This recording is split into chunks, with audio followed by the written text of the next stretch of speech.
اعوذ باللہ من الشیطان الرجیم بسم اللہ الرحمن الرحیم السلام علیکم دوستوں، آج میں آپ کے سامنے ایک ایسی حقیقت سے پردہ اٹھانے جا رہا ہوں جس پر 14 سال سے پردہ ڈالا گیا ہے۔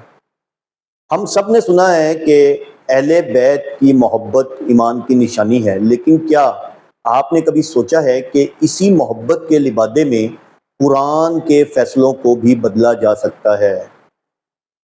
آج کا ٹاپک وہ ہے جس پر بحث کرتے ہوئے لوگوں کے ہاتھ کانپتے ہیں، لیکن حق کا یہ سفر اب اس موڑ پر آ پہنچا ہے جہاں خاموشی گناہ ہے۔ اللہ کے رسول صلی اللہ علیہ وسلم کے چچا ابو طالب صاحب کا ایمان ایک طرف وہ شخصیت ہے جس نے اللہ کے رسول صلی اللہ علیہ وسلم کی پرورش کی، اپنی جان پر کھیل کر ان کی حفاظت کی، کفار کے مظالم سہے اور شیب ابی طالب کی وہ سختیاں جھیلیں جنہیں سن کر آج بھی روح کانپ اٹھتی ہے۔ ہم سب ان کی خدمات کے متعارف ہیں، لیکن اصل سوال یہ ہے، کیا یہ خدمات اللہ کے اس قانون کو بدل سکتی ہیں جو کہتا ہے کہ ایمان کے بغیر کوئی عمل قابل قبول نہیں؟ آج میں آپ کو دکھاؤں گا کہ کیسے ایک گروہ نے اپنی ضد اور جذبات کو قرآن کے مد مقابل کھڑا کر دیا۔ میں آپ کو ان کی اپنی معتبر ترین کتابوں سے وہ سچ دکھاؤں گا جسے سن کر آپ کے پیروں تلے سے زمین نکل جائے گی۔ لوگوں، اگر اللہ کے نبی صلی اللہ علیہ وسلم اپنے چچا کے لیے رو رو کر دعا مانگ رہے ہوں اور اللہ عز و جل قرآن نازل کر کے ہاتھ روک دیں کہ اے نبی مشرک کے لیے دعا مت کیجیے، تو کیا آپ اللہ کے اس فیصلے کو چیلنج کریں گے؟ آج کی اس ویڈیو میں ہم کسی جذبات کی نہیں، صرف اور صرف حقائق کی بات کریں گے۔ میں آپ کو دکھاؤں گا کہ ان کی اپنی کتابیں، ان کے اپنے علماء اور خود تاریخ اس بارے میں کیا کہتی ہے، جسے یہ لوگ برسوں سے آپ سے چھپاتے آ رہے ہیں۔ تیار ہو جائیے، کیونکہ آج محبت اور عقیدے کا وہ فرق واضح ہونے والا ہے جو آپ کی زندگی بھر کی سوچ بدل دے گا۔ دوستو، کسی بھی معاملے میں جب اختلاف پیدا ہو جائے تو ایک ایمان والے کا کام یہ ہے کہ وہ دیکھے کہ اس کا رب اس بارے میں کیا فرماتا ہے۔ ابو طالب کی خدمات اپنی جگہ، لیکن آئیے دیکھتے ہیں کہ اللہ رب العزت نے اپنے نبی پاک صلی اللہ علیہ وآلہ وسلم کو کیا حکم دیا تھا۔ سورہ توبہ کی آیت 113 میں اللہ عز و جل واضح فرماتے ہیں، ما کان للنبی والذین آمنوا ان یستغفرون للمشرکین ولو کانوا اولی قربا من بعد ما تبین لہم انہم اصحاب الجحیم۔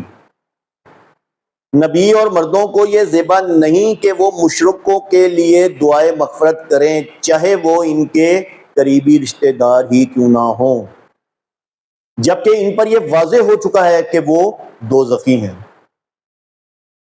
ناظرین، ذرا اس آیت کے الفاظ پر غور کیجئے۔ اللہ عز و جل صاف فرما رہے ہیں کہ چاہے قریبی رشتہ دار ہی کیوں نہ ہو، اگر وہ شرک پر فوت ہوئے ہیں تو ان کے لیے دعا نہیں کی جا سکتی۔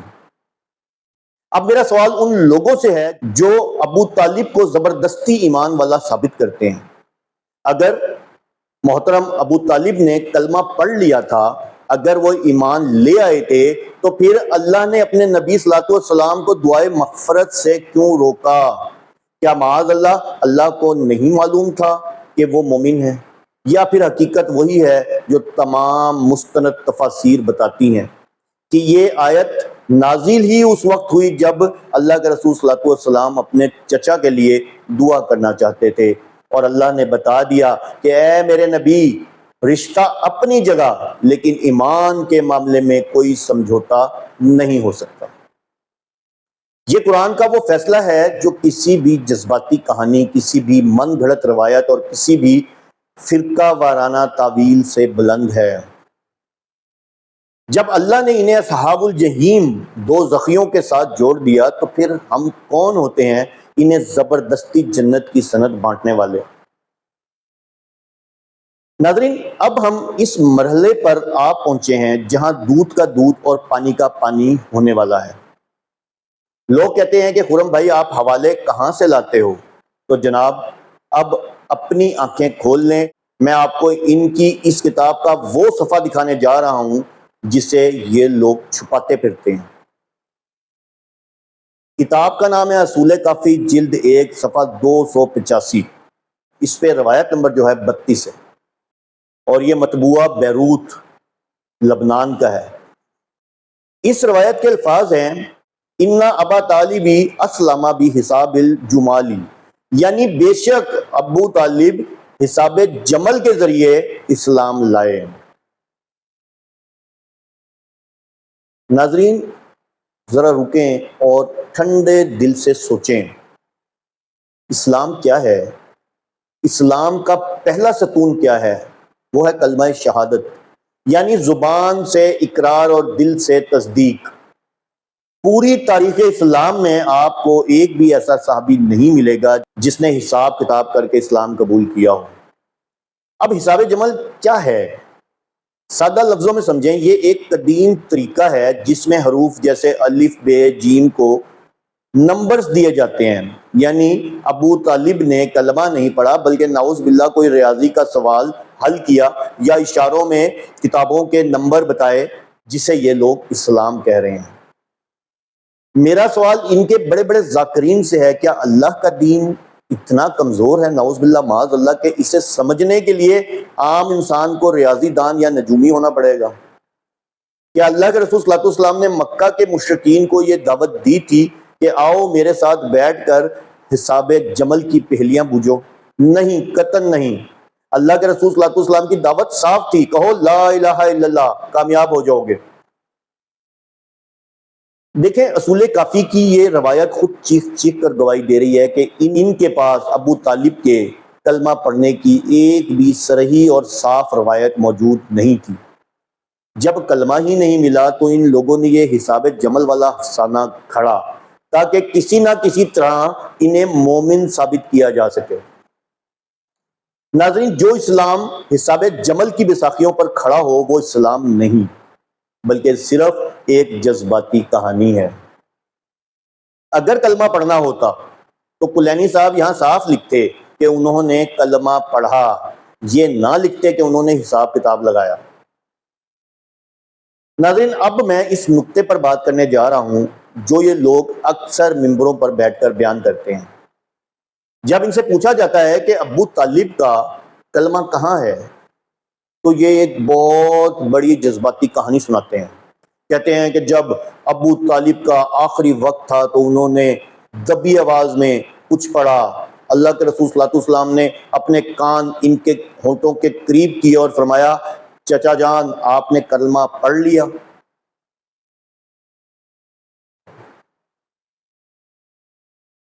میرا سوال یہ ہے کہ جناب یہ کہانی لائے کہاں سے ہو؟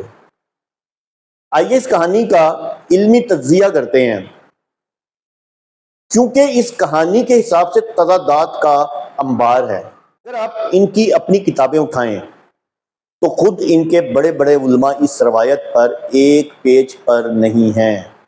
کوئی کہتا ہے اشارے سے کلمہ ہوا، کوئی کہتا ہے حساب جمل سے ہوا، جیسا کہ میں نے آپ کو سکین دکھایا، اور کوئی کہتا ہے کہ انہوں نے دین عبد المطلب پر رہنے کا اعلان کیا۔ اگر کلمہ پڑھا تھا تو اللہ کے رسول صلی اللہ علیہ وسلم نے سن لیا تھا، تو پھر ان کی اپنی کتابوں میں اتنے تضادات کیوں ہیں؟ گواہ کہاں ہے؟ اسلام میں کسی کے ایمان کا فیصلہ گواہی پر ہوتا ہے۔ وہاں حضرت علی رضی اللہ تعالیٰ عنہ موجود تھے، حضرت عباس رضی اللہ تعالیٰ عنہ موجود تھے جو اس وقت تک ایمان نہیں لائے تھے۔ حضرت عباس رضی اللہ تعالیٰ عنہ کی ایک روایت پیش کی جاتی ہے جو کہ سند کے اعتبار سے خود ان کے اپنے معیار پر بھی پوری نہیں اترتی۔ ناظرین، کلمہ توحید وہ اعلان ہے جس کے لیے اللہ کے رسول صلی اللہ علیہ وسلم نے پتھر کھائے، جس کے لیے صحابہ نے جانیں دیں۔ کیا ابو طالب جو اتنے طاقتور سردار تھے انہیں کلمہ چھپا کر پڑھنے کی ضرورت تھی؟ کیا معاذ اللہ انہیں اللہ کے رسول صلی اللہ علیہ وسلم پر پورا بھروسہ نہیں تھا کہ وہ سب کے سامنے اعلان کرتے؟ دیکھیں اصل حقیقت کیا ہے۔ حق تو یہ ہے کہ یہ ہونٹوں کے کلمے والی کہانی صرف اس لیے گھڑی گئی تاکہ اس تاریخی حقیقت کو چھپایا جا سکے۔ کہ جی ابو طالب نے مرتے دم تک اپنے آبا و اجداد کے دین کو نہیں چھوڑا۔ ان کے اپنے بڑے عالم علامہ مجلسی جیسے لوگ جب ایسی روایت لاتے ہیں تو ساتھ میں خود ہی الجھ جاتے ہیں کہ آخر اسے ثابت کیسے کریں۔ دوستو، ایمان ہونٹوں کی تھرتھراہٹ کا نام نہیں بلکہ زبان کے اقرار کا نام ہے، اور وہ اقرار تاریخ کی کسی مستند کتاب میں موجود نہیں۔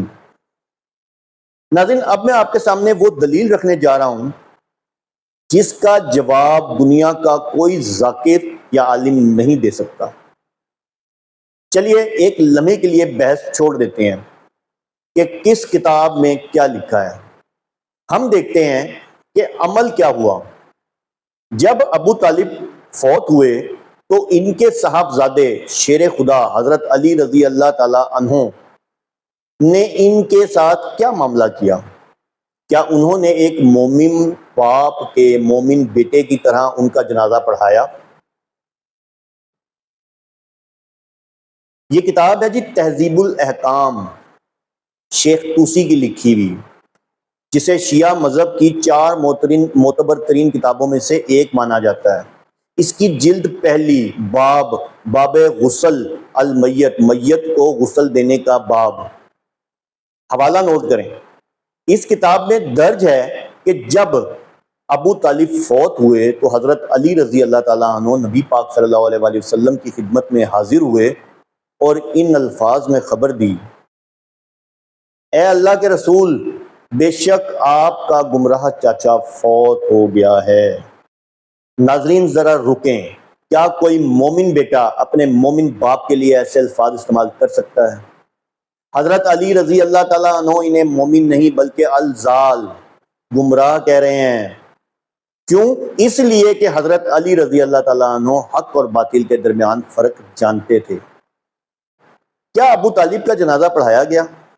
تاریخ گواہ ہے اور ان کی اپنی کتب بتاتی ہیں کہ ابو طالب کا جنازہ نہیں پڑھایا گیا۔ اگر وہ مومن تھے تو کیا معاذ اللہ حضرت علی رضی اللہ تعالیٰ عنہ کو اپنے باپ کا جنازہ پڑھانا نہیں آتا تھا؟ یا اللہ کے نبی صلی اللہ علیہ وسلم کو اپنے محسن چچا کی نماز جنازہ پڑھانے سے کس نے روکا تھا؟ نہیں۔ حقیقت یہ ہے کہ اس وقت تک نماز جنازہ کے احکامات تو نہیں آئے تھے، لیکن مسلمانوں کے لیے دعائے مغفرت کا طریقہ موجود تھا، مگر حضرت علی رضی اللہ تعالیٰ عنہ کو حکم دیا گیا کہ جاؤ اور انہیں مٹی میں دبا دو۔ انہیں غسل و کفن وہ نہیں دیا گیا جو ایک ایمان والے کو دیا جاتا ہے۔ اور پھر انہیں مکہ کے عام قبرستان جنت المعلا میں قریش کے مشرکین کے ساتھ دفن کیا گیا۔ اگر وہ مومن تھے تو ان کی تدفین کا انداز جدا ہوتا۔ لوگوں، حضرت علی رضی اللہ تعالیٰ عنہ کا یہ طرز عمل اس بات کا قطعی ثبوت ہے کہ ان کے نزدیک بھی ان کے والد کا خاتمہ ایمان پر نہیں ہوا تھا۔ جو لوگ آج حضرت علی رضی اللہ تعالیٰ عنہ سے زیادہ محبت کا دم بھرتے ہیں، کیا وہ حضرت علی رضی اللہ تعالیٰ عنہ کے اس فیصلے کو بھی چیلنج کریں گے؟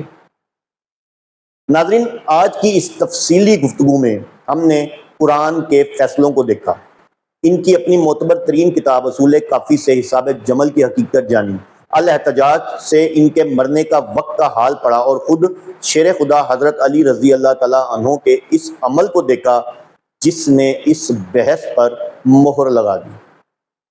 دیکھیں، میرا مقصد کسی کی دل آزاری نہیں ہے۔ ہم سب اولاد رسول صلی اللہ علیہ وسلم سے محبت کرتے ہیں۔ ہم سب ابو طالب صاحب کی ان خدمات کے متعارف ہیں جو انہوں نے اللہ کے رسول صلی اللہ علیہ وسلم کی حفاظت کے لیے انجام دی۔ لیکن یاد رکھیے، محبت اپنی جگہ اور ایمان کا فیصلہ اللہ کے ہاتھ میں ہے۔ اگر اللہ کا قرآن یہ کہہ دے کہ مشرک کے لیے دعا نہ کرو، اگر اللہ کے رسول صلی اللہ علیہ وسلم چچا کے سراہنے کھڑے ہو کر کلمہ مانگتے رہیں اور جواب میں لوگوں کا ڈر آڑے آ جائے، اور اگر خود حضرت علی رضی اللہ تعالیٰ عنہ اپنے والد کو گمراہ کہہ کر پکاریں، تو پھر ہم کون ہوتے ہیں اپنی خواہشات اور جذباتی کہانیوں سے کسی کو زبردستی جنت کی سند بانٹنے والے؟ دوستوں، دین وہی ہے جو صحابہ کرام نے ہمیں پہنچایا، دین وہی ہے جس پر حضرت علی رضی اللہ تعالیٰ عنہ قائم تھے۔ آئیے جذباتی نعروں سے باہر نکل کر حق کا راستہ اپنائیں، کیونکہ کل قیامت کے دن ہم سے ہمارے جذبات کا نہیں بلکہ ہمارے عقیدے کا سوال ہوگا۔ اگر آج کی یہ ویڈیو آپ کی آنکھیں کھولنے کے لیے کافی تھی تو اسے صدقہ جاریہ سمجھ کر دوسروں تک پہنچائیں تاکہ وہ بھی ان من گڑت کہانیوں کے جال سے نکل سکیں۔ حق بات کہنے میں کبھی دیر نہ کریں، کیونکہ حق ہی وہ واحد راستہ ہے جو ہمیں رب تک لے جاتا ہے۔ میں ہوں آپ کا بھائی سید خرم سلیم جعفری۔ ملیں گے اگلی ویڈیو میں کسی نئے انکشاف اور نئی تحقیق کے ساتھ۔ تب تک کے لیے اللہ حافظ۔